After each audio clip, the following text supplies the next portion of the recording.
I think people have some valid complaints about the new Dragon Age game that's going to come out.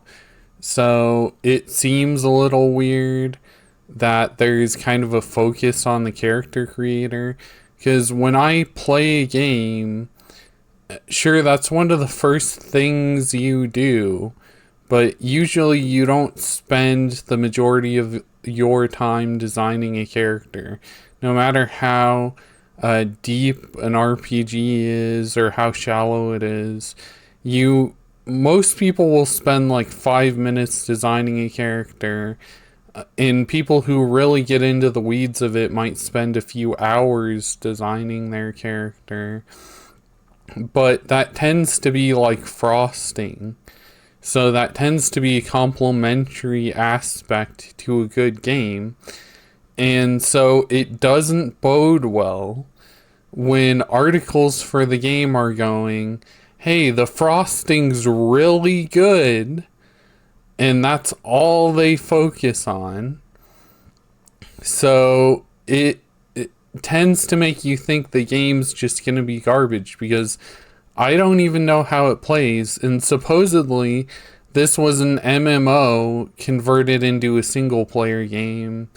So MMOs aren't best known for having deep mechanics or being fun to play exactly. They're more well known for being like a social kind of experience. So a little bit like social media with gameplay aspects attached to them. And if you remove that social aspect, then you get kind of a lousy game a lot of times when you do that to MMOs. So even people on IGN are sort of complaining about it. So when you get down to some of the comments, this is sort of what I was talking about. I get nervous about a game when the reviews all start falling back on how great the character creator is and not the actual gameplay or ties to predecessors. I've never seen a franchise show more disdain for its roots than Dragon Age. Origins was an absolute masterclass and a truer modern manifestation of Baldur's Gate games than even Baldur's Gate 3. But with every subsequent Dragon Age entry, it's like EA is trying to catch the latest gaming fad unsuccessfully. Go back to your roots. Nothing matches the majesty that was Dragon Age Origins. And Sai, as an LGBT individual, it doesn't need to be in everything. If the focus is that over making an actual good game, I'll pass. I've already passed on a few like this. Start focusing on the gameplay and not catering to individuals who scream on X/Twitter. Now, the reason why this is an important comment is because it refers to the character creator. And so one of the controversies that got brought up about the character creator is top surgery scars, like people are talking about down here.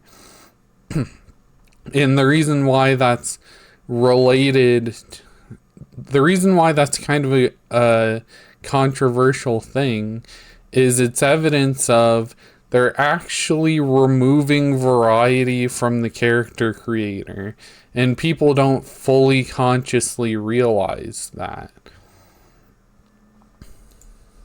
So an example of this is a female character with a maxed out chest slider, and it's not noticeable. And so there's something kind of similar with the glute size slider, and someone else has talked about this. So this is something that even bothers women usually. So an example of a woman that the character creator bothers is the Abysmal Critics. She did a video talking about it, and this isn't exactly it, but it hints at sort of the issue. saying that Dragon Age has a war on womanly curves because you can't make them more pronounced. Now, to explain why this is a problem, like, this is less character creation variety.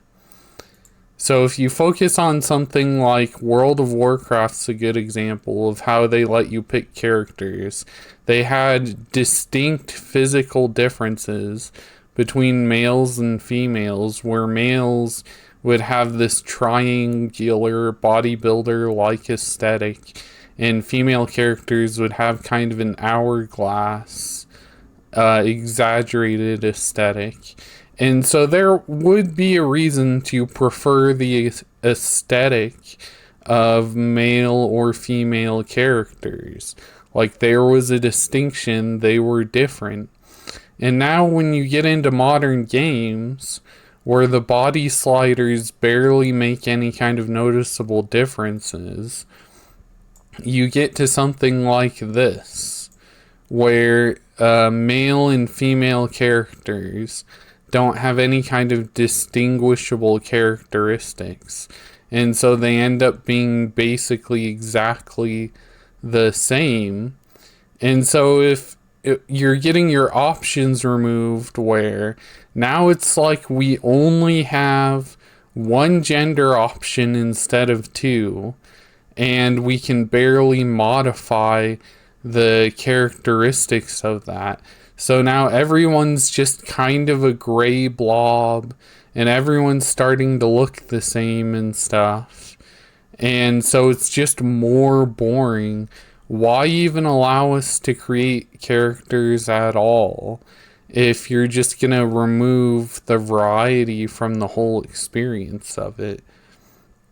And so I think this is the real thing that's bothering people. So this is why it's not like people try to characterize it as a sexual thing. We aren't getting three options, right? So if they changed the character creator where it was like three options, where it's like very exaggerated to very neutral, so kind of more like a gradient, then we would be getting more variety. Instead, we're getting rid of these first two options and replacing it effectively with this one option. And that's what the greater actual problem is, and why people are so upset.